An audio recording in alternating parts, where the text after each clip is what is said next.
Bismillahirrahmanirrahim. Assalamualaikum warahmatullahi wabarakatuh. Perkenalkan, nama saya Adisti Dwi Oktaviani Iksan.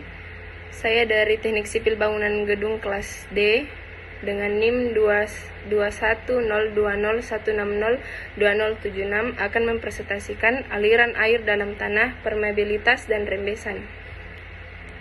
Apa itu tanah?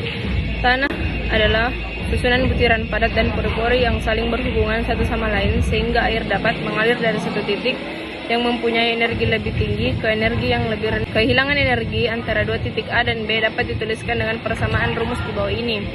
Kehilangan energi B titik LZ tersebut dapat dinyatakan dalam bentuk persamaan tanpa dimensi seperti di bawah ini. Persamaan di atas pada prinsip Partia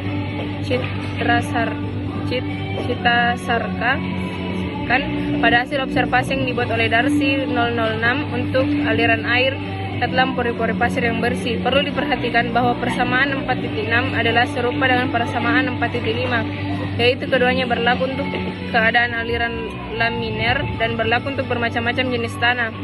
Dalam persamaan 4.6, V adalah kecepatan aliran air berdasarkan pada luas penampang melintang tanah, total luas pori-pori tambah luas butiran dari nampang melintang tanah.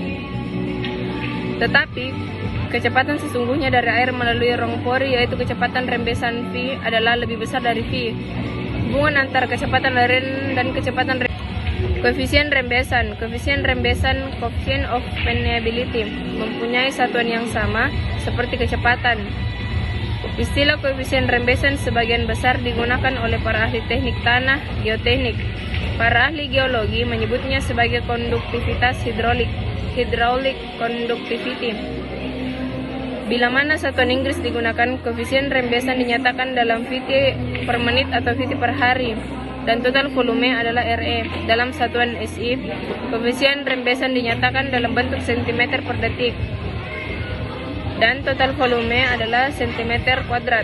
Koefisien rembesan tanah adalah tergantung pada beberapa faktor, yaitu kekentalan cairan, distribusi ukuran pori, distribusi ukuran butir, angka pori, ukuran pori, distribusi ukuran butir, angka pori, kekerasan permukaan butiran tanah, dan derajat kejenuhan tanah.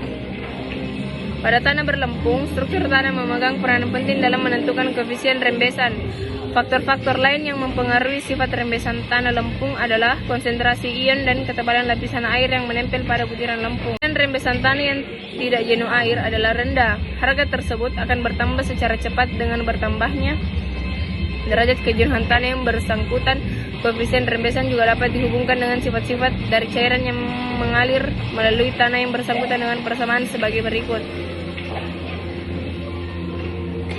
Kesimpulan, permeabilitas merupakan, dari materi di atas kita dapat menyimpulkan bahwa permeabilitas merupakan sifat bahan berpori yang memungkinkan aliran rembesan dari cairan yang berupa air atau minyak mengalir lewat rongga pori.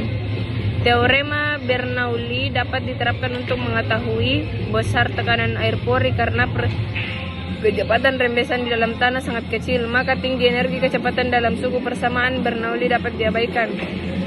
Jadi, tinggi energi total sama dengan tinggi energi Levi ditambah tinggi energi tekanan padi titik tertentu yang ditinjau, yaitu sama dengan jarak vertikal yang diukur dari bidang referensi dari permukaan air dalam pipa. Apabila rongga pori tanah tidak sangat besar pada tanah jenuh, maka aliran air adalah laminer.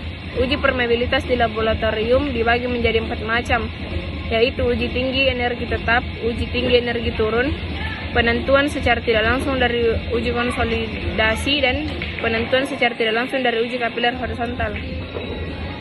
Itulah tadi presentasi dari saya. Sekian dan terima kasih. Wassalamualaikum warahmatullahi wabarakatuh.